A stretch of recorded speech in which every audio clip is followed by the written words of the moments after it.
Começa agora um programa que traz tudo sobre o livro mais lido em todos os tempos. Apresentamos O Som do Livro.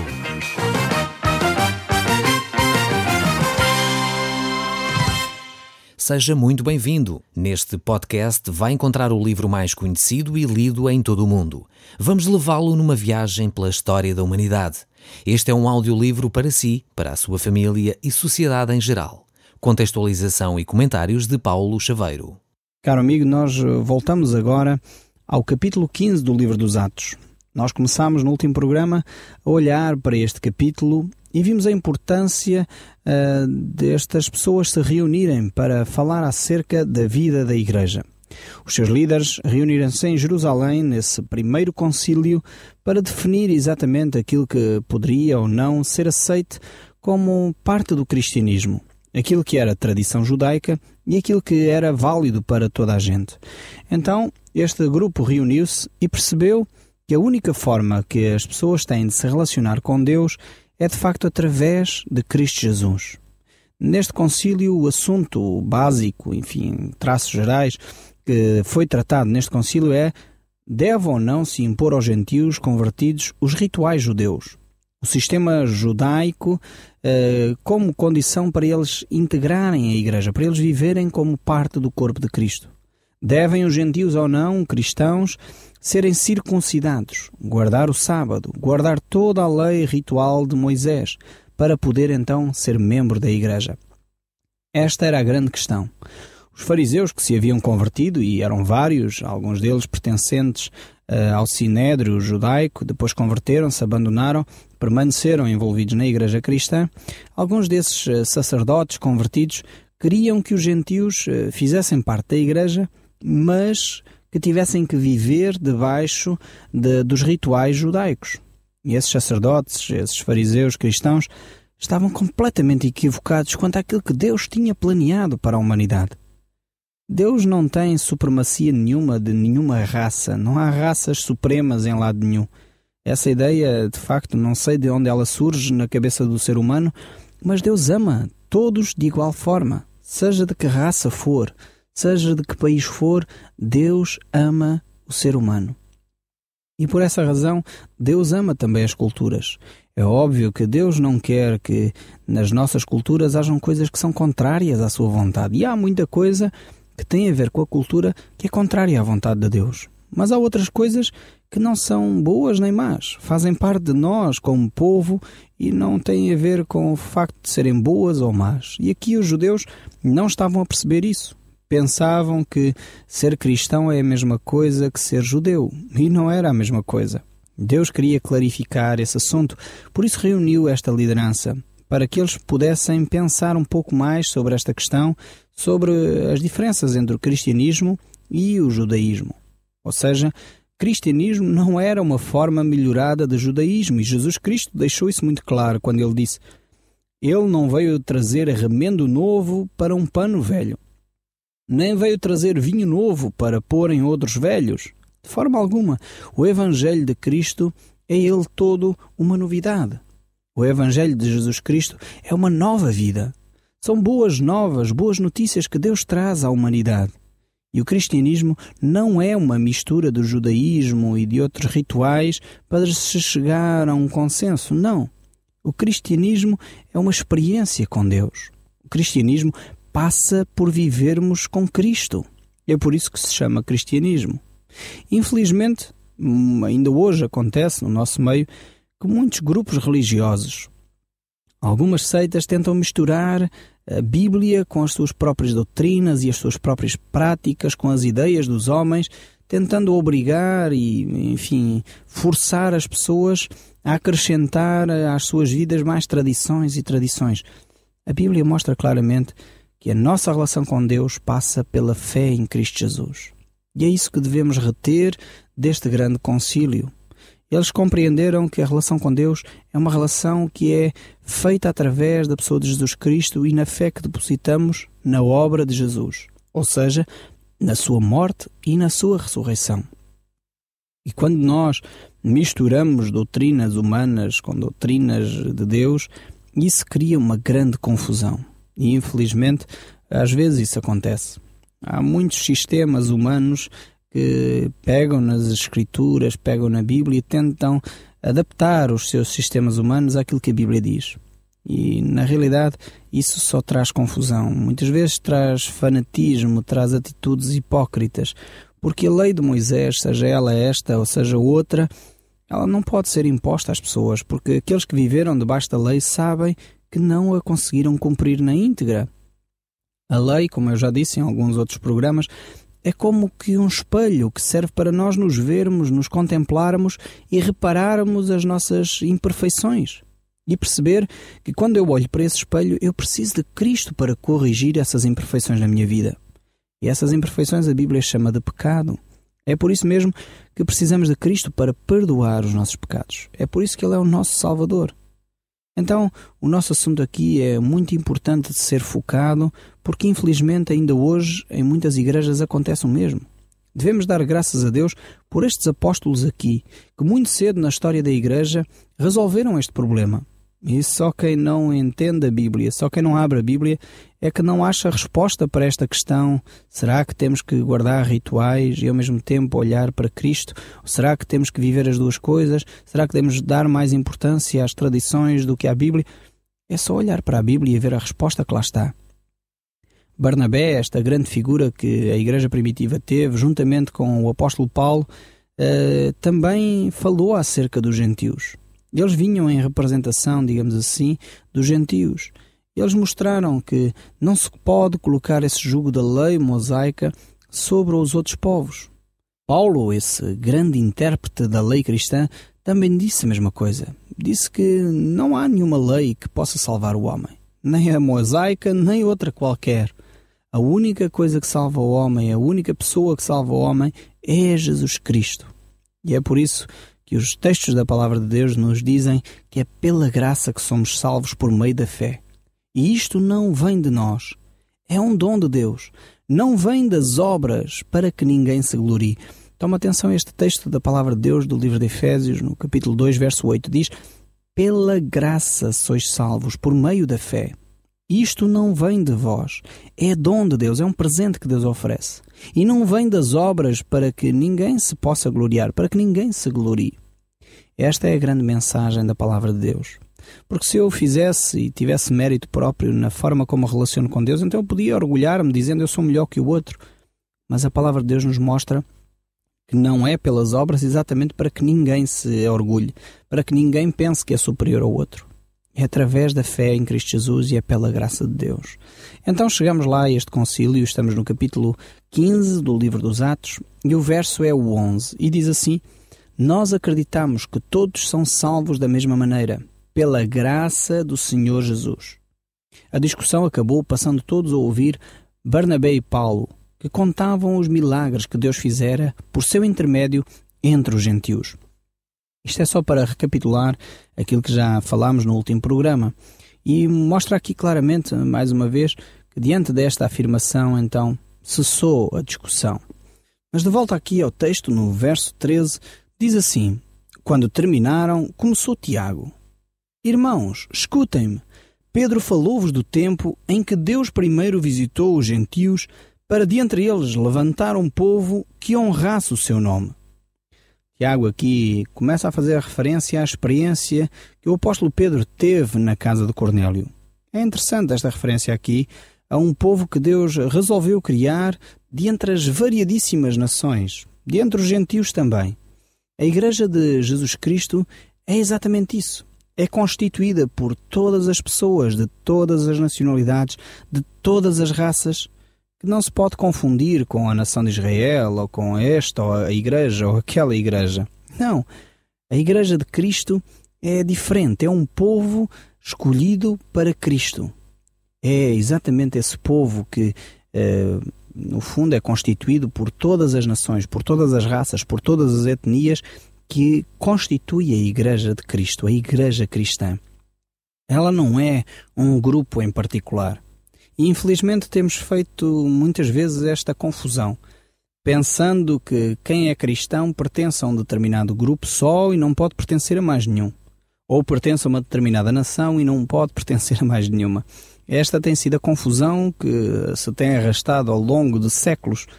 Na realidade, Deus ama as pessoas independentemente da sua cultura, da sua cor de pele, do seu sotaque ou da sua língua. Todos aqueles que aceitam pela fé Cristo Jesus como único Senhor e Salvador são parte desse povo, têm como bandeira Jesus Cristo. E é isto que Tiago está aqui a querer dizer. Cristo chama pessoas de todas as partes, de todos os povos, para glorificar o seu nome. E tanto nós aqui em Portugal, como pessoas noutros países, ou como pessoas que estão aqui em Portugal de outras línguas, se têm esse relacionamento com Deus, se confessaram a Cristo Jesus como Senhor e Salvador, são parte de um só povo, o povo de Deus. Então o livro dos Atos, no capítulo 15, verso 15, diz ainda: e este facto da conversão dos gentios está de acordo com as prescrições dos profetas, como está escrito: nesse tempo reconstruirei o tabernáculo de Davi, que agora está em ruínas. Restaurá-lo-ei a sua glória primitiva, para que o resto dos homens busquem ao Senhor, os gentios sobre os quais é invocado o meu nome. É isto que diz o Senhor, e Ele realizou os seus planos, feitos desde a eternidade. Temos aqui estas afirmações muito interessantes e profundas por parte de Tiago. Estas palavras aqui referem-se ao reino de Jesus Cristo, não só ao reino presente e ao corpo de Cristo Jesus, mas essencialmente quanto ao futuro, ao reino de Cristo Jesus aqui na terra, quando Cristo reinar num período de justiça e paz, onde de facto a sua igreja fará parte. Igreja de todos os tempos, de todas as gerações, de todas as raças e de todas as línguas. Davi, este rei Davi, que reinou de facto na nação de Israel num tempo específico, ele de alguma forma presenciou, serviu como profeta de Deus ao declarar a glória de Deus desta maneira. Ele percebeu que Deus é muito maior que uma nação. Deus é muito maior do que uma igreja ou um grupo religioso. Deus, de facto, quer tocar todas as pessoas que o buscam com sinceridade de coração através da pessoa de Jesus Cristo. E isto é importante que seja dito. E Tiago compreendeu esta verdade bíblica, esta verdade espiritual. Cristo Jesus é o caminho para Deus, o único caminho que pode conduzir aos céus. E então o texto bíblico ainda continua e diz: e assim, na minha opinião, não devemos causar dificuldades aos gentios que se voltam para Deus. Devemos escrever-lhes, sim, que não comam carne sacrificada aos ídolos, que se abstenham de comer carne não sagrada dos animais estrangulados, nem sangue, e que não pratiquem a imoralidade sexual. Aqui temos algum resumo das recomendações dadas então aos cristãos daquela época. Primeiramente, o cristão deveria se abster da adoração a ídolos, dessa contaminação. Os ídolos que contaminavam os crentes sempre existiram em todo o tempo. E é importante que nós cristãos saibamos vigiar a nossa vida espiritual. Agora é preciso talvez definir o que é um ídolo. Às vezes nós confundimos e não percebemos aquilo que a Bíblia diz sobre isto. Pensamos que um ídolo é só uma imagem e às vezes pensamos que só dobrando os joelhos diante dessa imagem é que estamos a adorar um ídolo. Mas não é só isso. Alguns pensam que um ídolo é só aquilo que descreve lá os 10 mandamentos, um bezerro feito em ouro, e as pessoas adoram esse bezerro. Ou algum outro culto, talvez de um povo distante que tem uma imagem ou um outro Deus ou uma outra referência. Um ídolo é isso, mas é muito mais que isso também. Nós mesmo, procurando ser cristãos, podemos em alguns momentos da nossa vida trocar Deus por outras coisas. Quando nós, na realidade, pomos outras coisas em primeiro lugar na nossa vida, então elas assumem o papel de um ídolo na nossa vida. Ou seja, quando nós colocamos talvez a fama à frente de Deus, quando nós colocamos o querer ter bens materiais à frente de Deus, quando nós colocamos talvez até a família à frente de Deus, isso passa a ser um ídolo para nós, passa a ser o nosso Deus. E então o texto bíblico nos adverte para nós não termos ídolos, não nos contaminarmos com isso. Percebendo que a nossa relação principal, primeira relação que nós devemos ter é com Deus. O resto, de facto, vem em sequência disso, vem como consequência dessa relação. É por isso que Jesus, sabendo da dificuldade de cada um de nós na luta diária, ele disse: não peço que os tires do mundo, mas que os livres do mal. Aqui nós temos a advertência para que os cristãos se abstenham da prática dessa contaminação relativamente aos ídolos. Mas também não fica só por aí. A palavra de Deus nos adverte também quanto à prática da imoralidade sexual, da incontinência ou de práticas sexuais fora do casamento, fora do matrimónio, fora de uma relação comprometida e uma relação de fidelidade. Infelizmente, os mídia que nós temos fácil acesso hoje, seja através de internet, televisões por cabo, televisões normais, vão promovendo a infidelidade como sendo algo natural, algo normal, algo até interessante de ser praticado, que revitaliza a relação conjugal. Eu quero dizer de uma forma clara, isso é uma grande mentira. Não caiam nessa armadilha. Satanás tem colocado armadilhas para destruir as famílias do nosso país. E infelizmente a gente vai assistindo cada vez mais a pessoas que, em vez de procurarem auxílio de um conselheiro matrimonial, preferem separar-se com todas as consequências que daí advêm. Quer em termos de traumas emocionais para quem vive essa experiência terrível, quer para os seus próprios filhos quando os há. Todas essas circunstâncias relativamente a uma separação provocam profundos traumas e por vezes há situações que até são ultrapassáveis. Situações que, com a ajuda de um conselheiro, de um grupo talvez de autoajuda, possa de facto ultrapassar essas dificuldades na vossa relação conjugal. E infelizmente muita desinformação tem acontecido nesta área da imoralidade sexual. Por vezes as pessoas não se apercebem como é importante a fidelidade na relação sexual. E as pessoas acham, por causa dos filmes e as histórias e aquilo que se ouve e a publicidade que se faz em torno da infidelidade, como sendo uma coisa agradável, e são só os religiosos que são preocupados com a fidelidade. Talvez não deveria ser só por razões religiosas que você se preocupa com o seu casamento. Você deveria se preocupar com o seu casamento, em primeiro lugar, por causa de si mesmo. Por causa da sua alegria com que pode viver e desfrutar a presença do seu cônjuge. Quando você, na realidade, consegue conviver com o seu cônjuge de uma forma amigável, quando o ambiente em casa é saudável, então as outras coisas todas correm bem. E é tão importante nós mantermos a nossa relação saudável. Para isso é necessário tomar atenção a algumas áreas. E foi exatamente isso que os apóstolos aqui fizeram. Cuidado com as relações sexuais ilícitas. E hoje em dia vulgariza-se isso. As pessoas pensam que basta ter um preservativo e então posso fazer o que me apetece em termos de relacionamento sexual. Só que depois esquecem-se dos traumas emocionais que isso traz para a pessoa. Quando a pessoa se liga a alguém sexualmente, de alguma forma procura ser amada. E quando essa pessoa no outro dia de manhã acorda e vai-se embora, não deixa nome, não diz mais nada, virou costas e acabou, a pessoa sente-se usada. E infelizmente recebo algumas pessoas no meu escritório para conversar exatamente sobre esses traumas, como as pessoas não se sentem amadas, apesar de toda a publicidade que se faz em torno de uma relação sexual livre, sem qualquer preconceito. As coisas não são assim. As consequências emocionais são tremendas, as consequências até físicas são tremendas, como problemas com doenças venéreas e outros, mas não deve ser só o receio dessas coisas, dessas doenças, que nos deve ter cuidado na nossa relação sexual. De facto, temos que nos preservar a nós próprios. Há pouco tempo ouvi falar de um país onde o problema da SIDA é tão intenso, tão grave, que os governos, que os líderes governamentais decidiram começar a fazer uma campanha sobre o valor da virgindade. Porque se aperceberam que uma pessoa que se mantém casta e tem uma relação sexual com o cônjuge, essa pessoa está protegida contra uma série de doenças venéreas, nomeadamente contra a SIDA. No entanto, as pessoas não se apercebem disto e pensam que simplesmente é uma questão de má vontade e é simplesmente restringir e é um tabu.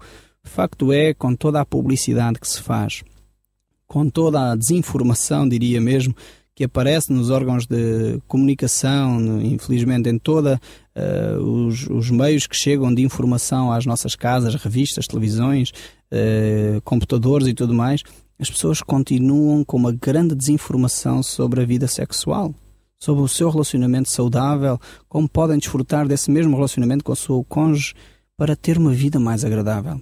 Era pena que nós, tendo a palavra de Deus no nosso meio, pois somos um povo cristão, não ouvíssemos aquilo que Deus está a dizer. E realmente, quando nós aplicamos a palavra de Deus à nossa vida, há benefícios tremendos, quer para nós, quer para os nossos descendentes. Então, se você é casado e está tentado a, se afastar deste princípio da palavra de Deus, está tentado a ter um relacionamento extraconjugal, tome atenção àquilo que a palavra de Deus diz. Preserve-se a si próprio. Tome cuidado com a sua própria vida. Costumo falar a algumas pessoas e, por vezes, elas falam que caíram nesse erro, cometeram essa asneira de pensar que a outra pessoa era melhor que o cônjuge. E eu costumo dizer que, cuidado, que esse príncipe encantado que você pensa ter encontrado, amanhã, quando acordar ao seu lado na cama, provavelmente vai se transformar num sapo. E depois você vai perceber que cometeu uma grande asneira. Muitas vezes é tarde demais. Então ouçamos aquilo que a palavra de Deus tem a dizer sobre este assunto. Mas o texto bíblico, ele não para aqui, ele continua e diz no verso 22: Então os apóstolos, os pastores e toda a congregação de Jerusalém decidiram que se mandassem delegações à Antioquia com Paulo e Barnabé para anunciarem esta decisão. Os escolhidos eram 2 pastores da igreja, Judas, a quem chamavam também Barsabás, e Silas. A carta que levaram consigo dizia assim: Dos apóstolos, pastores e irmãos em Jerusalém, para os irmãos gentios em Antioquia, Síria e Cilícia, saudações. Consta-nos que alguns crentes aqui vos perturbaram, lançando dúvidas sobre a vossa salvação. Mas eles não tinham instruções nossas para o fazer.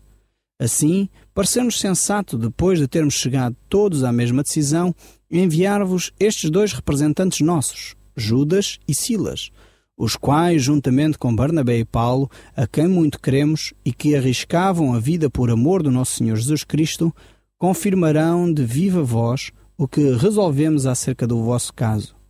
Porquanto pareceu bem ao Espírito Santo e a nós não vos mandar outras recomendações que não seja a de se absterem das coisas oferecidas aos ídolos e da carne não sagrada de animais estrangulados ou de sangue, ou de práticas de imoralidade sexual. Se isso fizerem, bastará com as nossas saudações. Vemos aqui então o cuidado que os apóstolos têm para com estas igrejas que estão lá longe, que estão de facto num outro território. Eles preocupam-se com estes homens e com estas mulheres de Deus. Os mensageiros então partiram imediatamente para Antioquia, onde combinaram uma reunião geral dos cristãos, a quem entregaram a carta. A leitura desta mensagem de encorajamento causou grande alegria em toda a igreja. Então Judas e Silas, que eram ambos profetas, exortaram muitos crentes, fortalecendo a sua fé, e ficaram ali algum tempo. Depois Judas e Silas regressaram a Jerusalém, levando consigo saudações daqueles que tinham enviado. Paulo e Barnabé continuaram em Antioquia para ajudar vários outros que ali pregavam e ensinavam a palavra de Deus. Vemos aqui quando estas pessoas recebem a palavra de Deus, são encorajadas a continuar esta caminhada e sentem-se animados por aquilo que Deus está a dizer. O Som do Livro, uma produção da Rádio Transmundial de Portugal.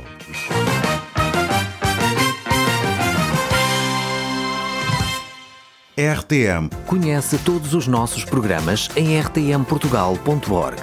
Uma produção da Rádio Transmundial de Portugal.